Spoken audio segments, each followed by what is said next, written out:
In other news we are tracking, Prime Minister Justin Trudeau will be holding meetings with his opposition counterparts later this month as the Liberals try to shore up support for their newly re-elected minority government. The Prime Minister's office says the one-on-one meetings will take place the week of November 11th. The Liberals were reduced to a minority in the October 21st election, forcing them to rely on support from other parties to pass crucial legislation. Let's bring in our panellists this evening. For the Liberals, we have with us David Zimmer. For the Conservatives, Neil Brodie from Ottawa. And for the Democrats, we have Tom Parkin joining us. Good evening, everyone, and thanks for joining us on CTV News Channel. Appreciate it. Thank you. Thanks. Good evening, Akshay. So as the Trudeau government is set to unveil his cabinet on the November 20th, the PMO has announced that Justin Trudeau is set to have one-on-one meetings with each of the party leaders, which include Conservative leader Andrew Scheer, NDP leader Jagmeet Singh, Green Party leader Elizabeth May, as well as Bloc Québécois leader Yves-François Blanchet. David, I'll start with you on this one. Trudeau, in a minority this time, will have to have a different tone and tenor and pitch when he meets with other party leaders. What sort of a leadership change are you really expecting in Trudeau? Well, I think this is an important meeting. What the Prime Minister will be trying to do is to establish a good rapport so that there's not the fireworks and so forth in the House. The second thing that he's going to be trying to figure out is what do the other leaders of the respective parties want from him to ensure their cooperation. So he's looking at their wish lists, and of course each of those parties has a different wish list. Some of the wishes may overlap, but he's trying to figure out where they're coming from and then see if he can, in a very personal way with them, assure everyone that the tenor in the House will be good. OK. Neil, the Conservatives, as we know, have a much stronger say in the Parliament this time around. Do you see the opposition play a disruptive role, driving their agenda, or a cooperative one? What's your sense from the Conservatives? Well, of course, the main focus for any opposition party is to oppose the government. That being said, I think that Mr. Trudeau has enough dance partners in the House of Commons to move an agenda forward. The NDP and Bloc may help him out on social issues, and the Conservatives may help him out on fiscal issues. No Canadian wants to go back to an election anytime soon, and so I think that as long as Mr. Trudeau sticks to the middle of the road on legislation or policy issues, that he can get support for the next probably a little bit more than 2 years. Yes, that's important, whether or not he takes the middle ground. Let's go across to Tom. Tom, Jagmeet Singh, as we know, has already outlined his conditions for supporting the Liberals. A strong commitment, like he said, to environmental issues and pharmacare have been presented as non-negotiable for their support. How do you see this play out with Justin Trudeau? Well, I should say, first of all, it's good to hear that the Prime Minister is going to meet with all the opposition leaders. It's the right thing to do, obviously, in a minority situation, rather than try and game the way through. So I think the leaders have to try and strike up not just a good first meeting, but an understanding that meetings and discussions will be ongoing, that a first meeting where perhaps Mr. Singh, no doubt Mr. Singh, will raise the issues of reconciliation, climate change, and pharmacare, and talk about them as his priorities for his party, his mandate that he got elected on. And he will be looking for a response. That response won't be forthcoming immediately. So I think for any of us to think that it's one meeting and then it's done, if that's what happens, then that's a very bad sign. If it's one meeting and there's a hearing and then there's further discussions about the details of how these ideas might actually start to happen, now we're starting to look at a parliament that could be working for Canadians, where there's different arrangements that cause progress on different fronts. I, for one, believe that if we moved ahead on pharmacare, it would be an amazing thing for a lot of, especially young workers in this country, who no longer have the kind of drug benefit plans that older workers do. And it would be a fantastic thing to expand that right. OK. I want to quickly bring in David. David, you've heard Neil, you've heard Tom. How easy is it going to be for Justin Trudeau? Because we know the positions of the other political parties on crucial issues. For example, the issue of carbon tax, the issue of pharmacare, of having affordable aid. The positions are very different when it comes to Conservatives or the NDP. David. Well, this is very much both a challenge and an opportunity for Trudeau. He has a chance over the next 2 years or so of a likely the time frame for a minority government, to show the people of Canada that he can do two things. One, he can manage the subtleties and the nuances and the difficulties of maneuvering in a minority government. He's got to work out relationships with each of the parties.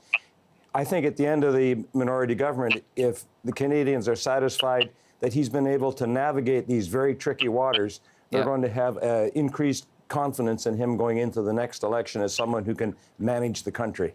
Absolutely. And also, let's not forget, the Bloc is going to be playing a very crucial role as well with the amount of seats that they have got this time around in the Parliament. But let's shift our focus and talk about provincial issues. Canada's provincial and territorial leaders have spoken on the phone to have a meeting face-to-face before seeking a first minister's meeting with the Prime Minister.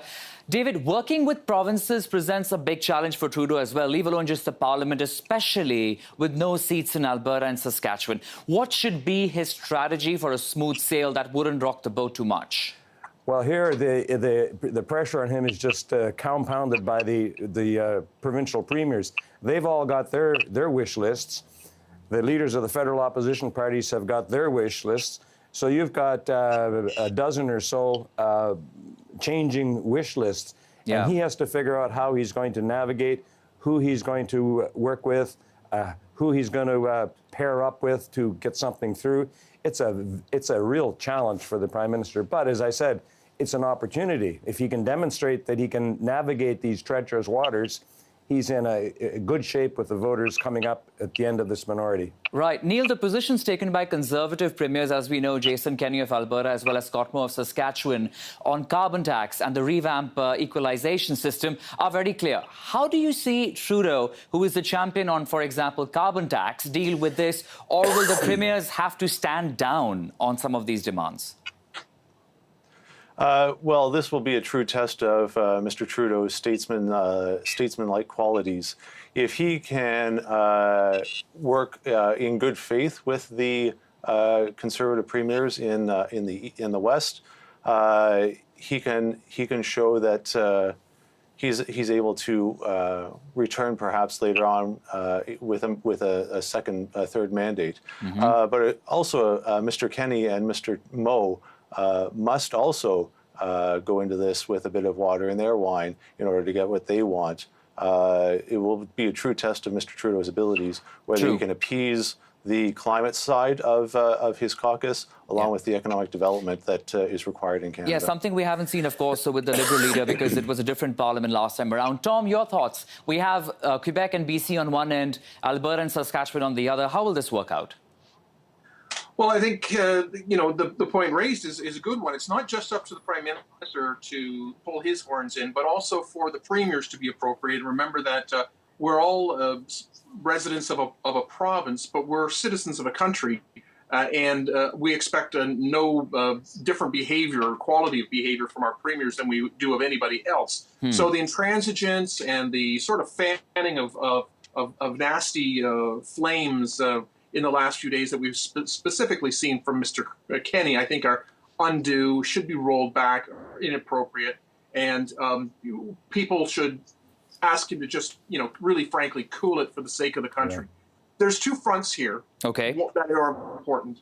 There will be a water testing about issues like pharmacare, but critically, there's got to be a discussion about climate change, because if there's not going to be an acceptance, or if there's going to be continued frustration about carbon pricing in this form, then exactly in what form are we going to get our climate targets met, especially if, as it seems now, that the mandate is clear to construct a new pipeline that will, apparently, it seems, will increase the amount of oil sands production, creating more carbon. So that has got to be on the table as well in a big way. Okay, and very briefly, gentlemen, I just want 10 seconds of answer, if all of you, if you can. Let's start with you on this one, Neil, about the Conservative leadership crisis. Many voices within are coming out questioning the future of Andrew Scheer. How are you going to tackle this, Neil? Well, everyone needs to take a big, deep breath. The election was only 12 days ago. There's a lot of time to sit down and take apart what may have gone right and what may have gone wrong in the campaign. But in this first week past the election, there's a lot of outspoken people, and I think they just need to take a deep breath and let the process. But are you saying that Andrew Scheer should continue then in the position that he is in today, after, of course, not securing a majority, not a minority, but an opposition still? Listen, the Canadian public gave the Conservatives a resounding vote of confidence in this election. More people voted for the Conservative Party than voted for the Liberal Party. And of course, Mr. Trudeau saw 1 million less Canadians vote for him in this election. I don't think Mr. Scheer has anything to apologize for. Okay. But like the Liberals and like the NDP, there will be a review of this election campaign, and changes will be made for the future. Okay, but Tom, the same cannot be said about NDP. We've seen how Jagmeet Singh has lost seats, NDP has lost seats. Murmurs within the party as well about his leadership. What do you think should be done with the opposition leaders, Tom? Well, for Singh, I don't think his leadership is much in question. There seems to be a pretty strong sense that he ran a fantastic campaign, and where the problems lay were in the previous 3.5 years since the last election. And yet you were cut to half. Almost. Yes, but yes, and particularly, well, you saw how low they went in the polls, and frankly, how under-resourced the party was. We saw news reports today that they ran a $10 million campaign. $30 million is the max, which is what I assume the Liberals and Conservatives ran, because the fundraising from 2015 to 2017 and 18 were dismal poor.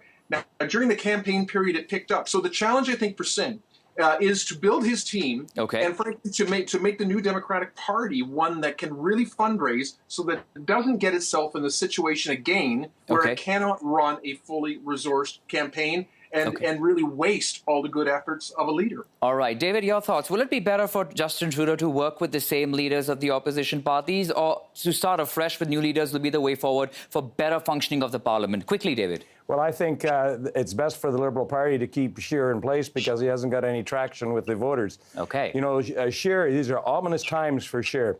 When moderate senior leaders of the Conservative Party speak out and criticize the way he handled the campaign, they're speaking in media, op-ed pieces, they're speaking at conferences, they're even speaking offshore in places like Washington and so on, criticizing him for missing a goal on an open net. Well, we'll see what happens in the review in the month of April, but I appreciate you joining us, gentlemen. All the issues you've spoken on today, David Zimmer, Neil Brodie and Tom Parkin. Thank you so much for speaking with us here on CTV News Channel. Thanks. Take care, Akshay.